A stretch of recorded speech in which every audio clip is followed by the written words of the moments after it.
All right. Hey, everybody. Coach Kayla here. And today I want to talk to you a little bit about the subconscious brain versus the conscious brain and how you being in control of specifically your subconscious brain can take you to new limits, and how that control that you have is what can help you break you past that comfort zone and move past that. So, question for you. Have you ever been looking for a car? Say, for example, a Toyota RAV4 black. And then all of a sudden, when you're driving, you see that Toyota black RAV4 everywhere. And previously, you never saw them. And then all of a sudden, they're everywhere. Yeah? What that is you have just, that's your reticular activating system. And you have just told your brain to look for this. And so now when you go out into the world, you're going to be subconsciously looking for this. Your subconscious brain is telling you to look for a black RAV4. It works the same way with mindset, positive and negative thinking. If you can tell your brain to work towards something, it'll just do it.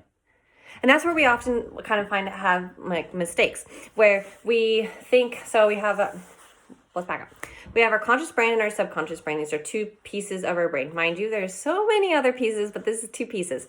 And our conscious brain is our logical thinking. It's the one that tells us to drink water because we're thirsty or to eat because we're hungry.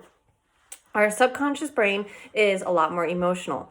It's part of our fight or flight response. It's what prevents us from doing things because we don't want to get hurt, or maybe we've done something like we had a bike workout that really was really hard and put us really uncomfortable and made everything hurt when we did it. We wanted to throw up. Well, our subconscious brain is going to say, nah, you don't want to do that again. So once you see it on your training plan, it's going to go, that made us hurt. We don't want to do that again. This is trainable. You can train your subconscious brain to ignore that. And that is this concept of telling it what to think and how to react when you start to think this way, is how you break past that limit. So basically, your subconscious brain instantly puts limitation on you no matter what you're doing for anything, even simple things.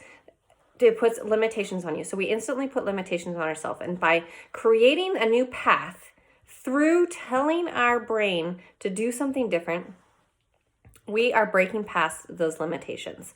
So what this idea is we want to learn to teach our brain, our subconscious brain, that we are in control and that what we are doing is not going to hurt us and that it is okay.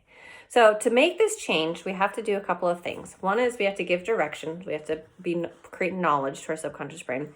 We have to motivate it, usually through emotion, and then we have to shape it with a path.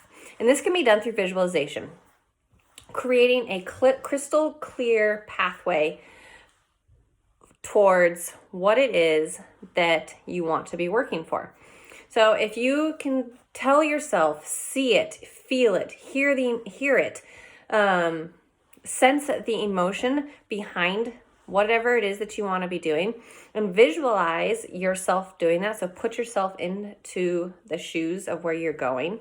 Then you will see and find that it becomes easier each time. So if we use a really hard bike workout, for example, and we know that it's going to really hurt, what we can do is before we see this on there, maybe that morning, what we do is we sit in a quiet space, we close our eyes, we see our bike, we see it on the trainer, or we see ourselves going outside. We watch ourselves putting our shoes on. We flip our leg over the top of the bike seat, and then we can hear the click of our feet entering or clicking into the pedals.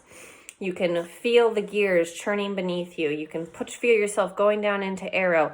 You can hear your breath starting. You can feel your heartbeat starting to warm up as you start to increase the power. Maybe you have a bike computer so you can see your output. You start to watch the output go, and then you say, okay, I've got 5 minutes at 80% threshold. And so this is what that number is. And then you see that number, you feel your cadence, and you actually physically put yourself in that. You will find that it becomes so much easier. If you can do this and you can practice that, you will find that it is so much easier to get yourself into that situation that morning, that afternoon, because you have already put yourself there and you have told your brain that it is okay. You have told that subconscious brain, the one that is trying to protect you, that it is okay to go do this exercise and to go push yourself a little bit harder, because you've already done it.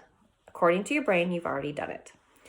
And that is where we can train our brain, is you have to try to remind yourself that you are in control. Remind your brain and tell it that it's going to be okay. And know that by telling it it's going to be okay, it will listen to you. You have to get kind of mean with your brain sometimes and say, no, I'm not going to listen to you tell me that this bike workout is going to hurt. I know it's going to hurt, but I know that I can do it. And so I'm going to do it. I am going to do it.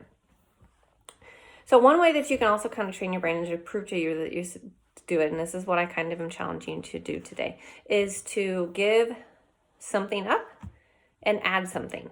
For 1 week, if you can give something up for 1 week and add something to your life for 1 week, you are then training your brain that you are the one in control. When you want to do it, but you're not supposed to, and you don't do it, you then are purposely training that brain in your subconscious brain that you are in control and you are the one that gets to make the decisions.